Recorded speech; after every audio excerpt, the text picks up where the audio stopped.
Salam sehat dan sukses selalu buat teman-teman semua. Kembali lagi bersama channel ini, kita akan melanjutkan kisah Bang Harvey. Harvey York mengunjungi Quincy Osborne di rumah sakit Outskirt. Namun, di masa lain seseorang ingin melenyapkan Emil Hick. Dan langsung saja, bersama gameplay ini, inilah kisah Bang Harvey chapter 6010 sampai 6014. Chapter 6010. Harvey York melambai dan meminta Kali Howell untuk membawakan 2 cangkir teh, salah satunya diletakkan di depan Amos Augustus. Bukannya Harvey York menyukai Amos Augustus. Sebaliknya, mengapa repot-repot dengan orang yang sekarat seperti dia? Amos Augustus mengambil cangkir teh di depannya dan meminumnya perlahan, untuk menghilangkan keterkejutan di benaknya. Kemudian dia menatap Harvey York dalam-dalam dan berkata, "Tuan Muda York, jika kamu menghadapi situasiku, apa yang akan kamu lakukan?" Ketika dia mengatakan ini, Amos Augustus memandang Harvey York dengan mata yang lebih dalam, seolah-olah dia ingin melakukan perjalanan melalui masa depan tanpa akhir dan melihat melalui pikiran Harvey York. Sangat sederhana. Harvey York mengangkat bahu. Metode pertama adalah menghapus basis kultivasi. Kalau begitu, semuanya dimulai dari awal. Ingat saja, jangan serakah kali ini, jangan latih keduanya bersama. Pilih saja salah satunya saja. Cara kedua adalah membuat 2 energi batin itu bersatu. Hanya saja, jika kamu ingin mengintegrasikan 2 jenis energi batin menjadi satu, kamu perlu membuat latihan baru berdasarkan 2 latihan asli. Dengan cara ini, kamu tidak hanya dapat memperbaiki energi batinmu, tetapi juga dapat membuat kultivasimu meningkat ke tingkat yang lebih tinggi. Hanya saja menurutku kesulitan ini agak besar. Setelah mengatakan ini, wajah Harvey York dipenuhi dengan penyesalan. Menghapus basis kultivasi, atau menggabungkan energi internal menjadi satu. Amos Augustus menghela nafas. Tuan Muda York, kamu juga orang yang cerdas. Kamu harus tahu bahwa tidak mungkin orang seperti aku menghancurkan diriku sendiri. Karena begitu aku menghapus basis kultivasiku, musuh-musuhku tidak akan memberiku kesempatan untuk bangkit. Mereka pasti akan menyingkirkanku. Maka cara terbaik dan satu-satunya adalah menyatukan nafas batinku. Sayang sekali aku tidak memiliki terlalu banyak bakat, dan aku tidak dapat menggabungkan 2 latihan ini dengan sempurna untuk menciptakan latihan baru. Aku tidak tahu, bisakah kamu melakukannya Tuan Muda York? Harvey York berkata dengan ringan. Selama aku melihat apa yang disebut latihanmu, aku bisa membuat yang baru. Tidak sulit sama sekali. Hanya saja jika kamu ingin aku membantumu, apa harganya? Amos Augustus menghela nafas, matanya penuh dingin. Seperti yang dikatakan Master York, jika kamu benar-benar dapat menyelesaikan masalah ini. Bahkan jika aku memberimu ketujuh manik-manik Z, itu bukan masalah. Tapi masalahnya, ada poin paling merepotkan di sini. 2 latihanku adalah rahasia Sekte Bumi. Jika aku menunjukkannya kepadamu dengan santai, aku khawatir guruku akan mencekikku. Jadi, aku khawatir, kamu perlu memberiku waktu untuk meyakinkan guruku. Harvey York tersenyum dan berkata dengan acuh tak acuh. Aku bisa mengerti. Bagaimanapun juga, bagi Sekte Bumi, itu lebih tidak nyaman daripada melenyapkanmu ketika keterampilan unik Master Sekte jatuh ke tanganku. Aku bisa memberimu janji, selama kamu menunjukkan 2 latihan itu dan menyetujui permintaanku. Maka aku bisa membantumu terlepas dari apakah kamu musuhku atau bukan. Sebaiknya kamu membuat keputusan lebih awal. Bagaimanapun, aku rasa bahkan jika kamu mengumpulkan banyak tenaga dan menekan napas batin di tubuhmu, kamu berada di ambang menerobos dalam waktu dekat. Jangan tunggu sampai makan malam selesai untuk memberitahuku. Jika kamu mati, aku tidak bisa menyelamatkanmu. Amos Augustus berdiri dengan ekspresi datar, tersenyum dan berkata, Tuan York, jangan khawatir. Ini tentang hidupku sendiri. Aku pasti akan memberimu jawaban secepat mungkin. Chapter 6011. Setelah selesai berbicara, Amos Augustus mengangguk pada Harvey York, dan dengan sopan mengeluarkan kartu namanya dan meletakkannya di atas meja, lalu pergi bersama seseorang. Adapun hadiah berat yang dia kirim, dia tidak mengambilnya.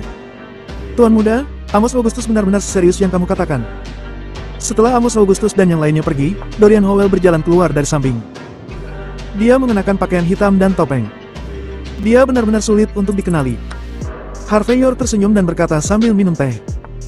Hal semacam ini, jika sengaja dibesar-besarkan, akan membuatnya berpikir bahwa aku biasa saja. Jika kamu mengatakan itu kecil dengan sengaja, dia tidak akan terkejut. Jadi, setiap kata yang baru saja aku ucapkan adalah kebenaran. Dorian Howell mengerutkan kening dan berkata, jika Amos Augustus benar-benar memiliki 2 latihan. Tuan Muda, apakah kamu benar-benar akan membantunya? Harvey York berkata dengan ringan. Mengapa tidak menjual bantuan kepada klan bumi? Bagaimanapun, meskipun ada konflik antara aku dan dia, itu belum mencapai titik yang sama sekali tidak dapat didamaikan. Dia bersedia memberikan 7 manik-manik Z, dan kemudian berjanji bahwa Sekte Bumi tidak akan pernah ikut campur dalam urusan di Outskirt. Jadi bagaimana jika aku membantunya? Lagi pula, di tempat-tempat seperti di outskirt, keseimbangan dan beberapa hal juga sangat penting. Sayangnya, menilai dari ekspresi Amos Augustus barusan, meskipun dia mendengarkan apa yang aku katakan, dia hanya mendengar setengahnya. Dia adalah orang berpangkat tinggi, dan sifatnya akan menanyai semua orang. Apalagi, aku sudah memukul wajahnya berkali-kali, dan dia juga menyuruh seseorang untuk melenyapkanku. Dalam hal ini, jika aku terus mengatakan bahwa aku ingin membantunya, apakah dia akan mempercayaiku? Tidak mungkin. Adapun menunjukkan kepadaku 2 latihan sekte bumi. Itu bahkan lebih tidak mungkin. Hanya saja apa yang aku katakan akan membuatnya lebih jelas menyadari keadaannya saat ini. Kurasa, segera, dia akan meminta Great Wall Sekte Bumi untuk mencoba membuat 2 latihan bersama. Karena itu, Harvey York menghela nafas dan berkata, sebenarnya, dari perspektif ini, itu juga menjelaskan sedikit hal. Amos Augustus datang untuk mencari perdamaian hari ini. Ini menunjukkan bahwa itu adalah rencana untuk menunda pertarungan. Yang dia inginkan adalah aku tidak harus melangkah saat ini dan aku tidak bisa damai bersamanya. Ini adalah isyarat niat baik dan juga merupakan ancaman. Sepertinya teknik bertarung pedangmu tadi malam membuat klan bumi merasakan ancaman besar. Dorian Howell tersenyum diam-diam dan berkata, bagaimana dengan ancamannya? Ambisi klan bumi tidak muncul karena Amos Augustus, juga tidak akan berakhir karena Amos Augustus. Mereka hanya merasa bahwa situasi saat ini tidak benar, jadi mereka sudah siap mati. Tapi, ini jelas bukan niatnya. Harvey York menyipitkan matanya sedikit, dan setelah beberapa saat, dia berkata dengan lembut. Pemimpin Howell, aku khawatir aku akan membutuhkan bantuanmu untuk mengatur sesuatu. Dorian Howell berkata dengan sungguh-sungguh. Tuan muda, tolong instruksikan. Setelah mendapat perintah, aku akan melakukannya. Kamu dapat membantuku memeriksa tentang situasi Emil Hicks sekarang, dan di mana dia? Aku akan memeriksanya. Harvey York menarik napas dalam-dalam. Aku selalu merasa bahwa kedatangan Amos Augustus hari ini jelas bukan hanya untuk hal-hal yang dangkal ini. Untuk karakter seperti dia, jika tidak ada minat mutlak, bagaimana dia bisa muncul secara langsung dan menunjukkan kelemahannya? Dorian Howell memiliki ekspresi serius di wajahnya. Setelah beberapa saat, dia mengangguk sedikit dan pergi dengan cepat. Chapter 6012. Pada pukul 10 malam, di rumah sakit outskirt, Harvey York muncul di area perawatan intensif. Dia berjalan ke area tempat Quincy Osborn beristirahat, melihatnya dari celah sejenak sebelum pergi. Dengan Justin Walker, Pangeran Gibson dan Len Nicewell yang bertindak, meskipun belum bisa memulihkan Quincy Osborn sepenuhnya, tetapi setidaknya dia bisa bertahan hidup. Melihat karakter Lloyd Bowles, Harvey York hanya akan mengambil tindakan jika dia memohon kepadanya. Jika tidak, Harvey York tidak akan bertindak tanpa diminta. Setelah beberapa pandangan, Harvey York berbalik untuk pergi dan berjalan ke lantai lain. Karena itu adalah tengah malam, hanya ada sedikit staf di seluruh rumah sakit. Selain beberapa dokter di ruang tugas yang mengawasi komputer dengan penuh perhatian, hanya meja perawat yang memiliki lampu. Tepat ketika Harvey York berjalan ke meja perawat untuk membangunkan perawat yang tertidur, tiba-tiba matanya sedikit menyipit. Dan dia segera bersembunyi di balik bayangan di sisi meja perawat. Saat ini, lift yang terletak tidak jauh dari sana menyala. Pintu lift kemudian terbuka, dan sosok yang mengenakan pakaian hitam dengan cepat muncul. Sosok ini juga mengenakan topeng hitam di wajahnya. Dapat dikatakan bahwa tidak ada yang terlihat kecuali matanya. Dia melihat sekeliling dengan waspada, dan setelah memastikan bahwa tidak ada yang memperhatikannya, dia berbalik dan berjalan menuju kedalaman koridor. Gerakannya tidak cepat, tetapi cara dia berjalan sangat selektif. Tidak hanya menghindari ruang lingkup pengawasan video, tetapi juga tersembunyi di sudut mata orang biasa. Sederhananya, dia bertindak sangat hati-hati. Jika bukan karena seseorang seperti Harvey York, tidak mungkin untuk menemukan keberadaannya. Dengan kehati-hatian semacam ini, jelas dia bukan orang biasa. Yang paling penting adalah bahwa di kedalaman koridor yang dia lewati, hanya ada satu unit perawatan intensif yang ditempati saat ini, dan itu adalah bangsal Emil Hicks. Memikirkan hal ini, Harvey York menyipitkan matanya sejenak, lalu mengikuti sosok itu dan berjalan keluar. Meskipun pihak lain berhati-hati, tetapi Harvey York tidak menyembunyikannya terlalu banyak. Bagaimanapun, dia datang ke sini terbuka, jadi tidak perlu bersembunyi. Segera, pihak lain berjalan ke ujung koridor, bersembunyi di bayang-bayang sudut, dan melihat keluar sedikit. Di pintu bangsal, ada 4 sosok berdiri. Masing-masing dari orang-orang ini berambut pirang dan bermata biru, dan mereka adalah orang-orang dari Amerika Serikat. Jelas, untuk mencegah Emil Hicks terus mengalami kecelakaan, Amerika Serikat sangat mementingkan keselamatannya. Meskipun pengguna kemampuan ini tidak membawa senjata api, masing-masing dari mereka memiliki kekuatan tempur yang luar biasa. Master seni bela diri biasa tidak bisa mendekati mereka sama sekali. Setelah menarik napas dalam-dalam, sebuah tabung perak muncul di tangan kiri pria berbaju hitam itu. Saat hendak menyerang, Harvey York sengaja membuat langkah kaki di kejauhan. Siapa? Keempat pengguna kekuatan Amerika bereaksi seketika, dan ketika mata mereka menyapu, mereka melihat pria berbaju hitam yang bersembunyi di kegelapan. Zing, zing, zing. Pria berbaju hitam tidak lagi menyembunyikan sosoknya. Dia memutar tabung perak di tangannya. Diiringi suara yang tajam, puluhan jarum perak melesat keluar secara langsung. Dan keempat orang Amerika itu tidak punya waktu untuk melawan, semuanya ditusuk dengan jarum perak seperti orang-orangan sawah. Mereka beringsut ke belakang, dan bahkan muntah darah. Jarum bunga pir hujan badai. Melihat adegan ini, mata Harvey York sedikit menyusut, semua pembunuh seni bela diri seperti itu muncul. Chapter 6013. Sebelum Harvey York dapat mengambil tindakan, pria berbaju hitam itu sudah menendang pintu unit perawatan intensif. Tanpa melihatnya, jarum bunga pir hujan badai di tangannya berdesing sekali lagi. Emil Hick yang terbaring di ranjang rumah sakit dalam keadaan lumpuh, bergerak-gerak sejenak sebelum kehilangan semua vitalitasnya. Setelah melenyapkan Emil Hick, pria berbaju hitam itu ingin berbalik dan pergi. Tetapi pada saat ini, beberapa pengguna elemen listrik dari Amerika yang sedang bertugas di kamar sebelah mendengar suara itu. Mereka langsung mengaktifkan kemampuan mereka, dan beberapa dari mereka berubah menjadi hijau dengan kekuatan tak terbatas. Beberapa ujung jari memuntahkan jaring laba-laba yang mengandung racun. Dan yang lain dapat langsung mengendalikan api, seperti penyihir legendaris. Jurus mengukir serangga. Pria berbaju hitam itu mencibir, suaranya agak tertekan dan suram. Dia kemudian melambaikan tangannya dan senjata tersembunyi segera melesat dari balik lengan bajunya. Dalam sekejap, dua pengguna kekuatan supranatural Amerika itu jatuh ke tanah, tetapi pria berbaju hitam juga memiliki noda darah di tubuhnya. Pada saat ini, pria berbaju hitam menekan tangan kanannya di sandaran tangan balkon, lalu berbalik dan turun langsung ke balkon di lantai berikutnya. Kemudian dia dengan cepat menghilang ke dalam malam tanpa bayangan. Tidak ada jejak sama sekali. Beberapa pengguna kemampuan yang tersisa saling memandang, dan kemudian mereka dengan cepat membuka pintu unit perawatan intensif. Ketika mereka melihat seluruh tubuh Emil Hick ditutupi dengan jarum perak, para pengguna kekuatan ini tampak kedinginan.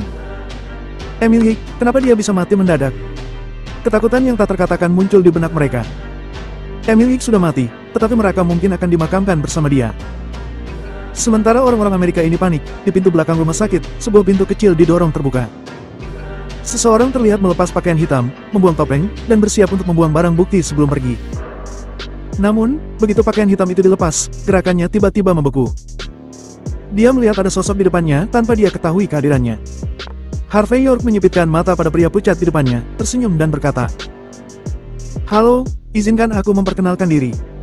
Namaku adalah Harvey York. Meskipun kamu melenyapkan Emil Hick, itu tidak ada hubungannya denganku. Tetapi dalam situasi saat ini di Outskirt, aku harus curiga bahwa kamu mencoba menjebakku. Kalau begitu, mungkin aku dan Henry Hick akan bertarung selamanya. Ya, kita harus pergi ke kantor polisi. Aku tidak akan mempermalukanmu, bagaimana dengan itu?" "Itu kamu?" Wajah pria berbaju hitam itu sedikit berubah, jelas mengenali identitas Harvey York. Pada saat ini, dia tidak berbicara omong kosong, tetapi ketika dia bergerak, dia ingin kembali ke rumah sakit. Jelas, pria berbaju hitam itu tahu bahwa dia jelas bukan lawan Harvey York. Harvey York pindah langsung ke tempat di belakang pria berbaju hitam, menghalangi semua rute pelariannya, dan kemudian tangan kanannya mencuat, siap untuk menangkap pria berbaju hitam itu secara langsung. Bagaimanapun, pria berbaju hitam ini muncul tidak secara kebetulan. Dia datang untuk melenyapkan Emil Hick secara khusus. Jika bukan untuk tujuannya sendiri, kemungkinan besar dia diperintahkan oleh seseorang. Dia sepertinya tidak pernah Harvey York akan bergerak secepat itu. Pada saat ini, ekspresi pria berbaju hitam jelas berubah. Dia segera mengayunkan tangan kirinya, dan dia menembakkan jarum bunga pir hujan badai lainnya. Zing, zing, zing. Cahaya perak menutupi tempat Harvey York berada sebelumnya. Harvey York mundur ke arah kiri dengan ekspresi acuh tak acuh untuk menghindari serangan fatal itu. Chapter 6014. Adegan ini menyebabkan pupil pria berbaju hitam menyusut, seolah-olah dia tidak dapat membayangkan bahwa jarum bunga pir hujan badai yang tak terkalahkan, tidak berguna sama sekali. Tanpa menunggu dia berbicara, Harvey York dengan santai menarik jarum perak yang tertancap di dinding, lalu menjentikkan jarinya. Zep! Jarum perak meluncur dan langsung menusuk ke dada dan perut pria berbaju hitam itu. Tubuhnya langsung membeku, dan memegang dadanya dengan tidak percaya. Setelah itu, dia terhuyung mundur, dan kemudian jatuh langsung ke tanah. Darah hitam menetes dari sudut mulutnya. Dia mengangkat kepalanya dan menatap Harvey York dengan susah payah. Dia tidak tahu mengapa dia bahkan tidak memiliki kekuatan untuk bertarung melawan Harvey York. Harvey York melangkah maju, menendangnya ke tanah dengan satu kaki, dan menekan dadanya sedikit untuk menghindari racun mengalir ke jantungnya.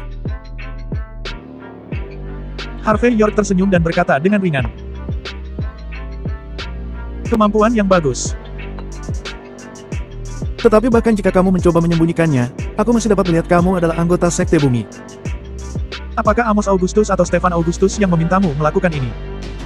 Mendengar identifikasi Harvey York yang mudah tentang dirinya sendiri, kelopak mata pria berbaju hitam itu melonjak. Tetapi pada saat ini dia tidak menyerah, dia menatap Harvey York dengan wajah dingin dan berkata, "Berhentilah berbicara begitu banyak omong kosong. Kamu bisa melenyapkanku jika kamu bisa."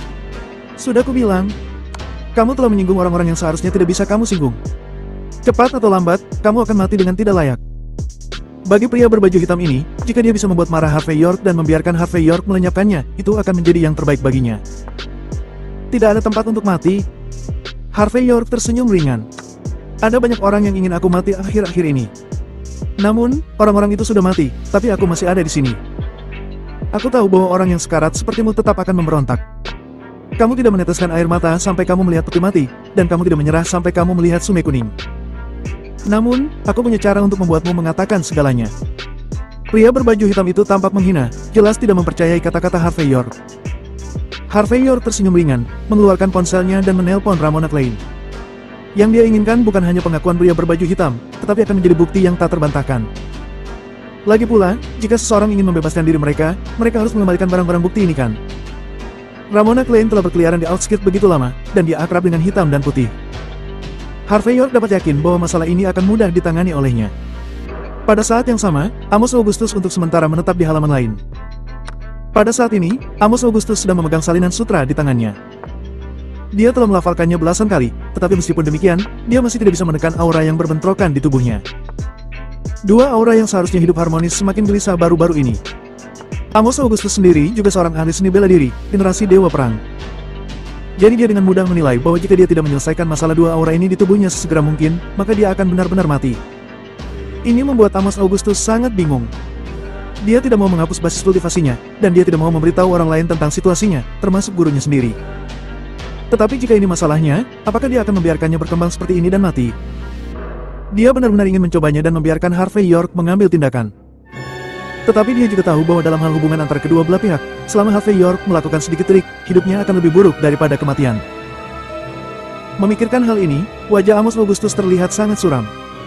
Dia yang selalu membanggakan dirinya dalam menyusun strategi, tidak tahu bagaimana membuat pilihan yang tepat saat ini.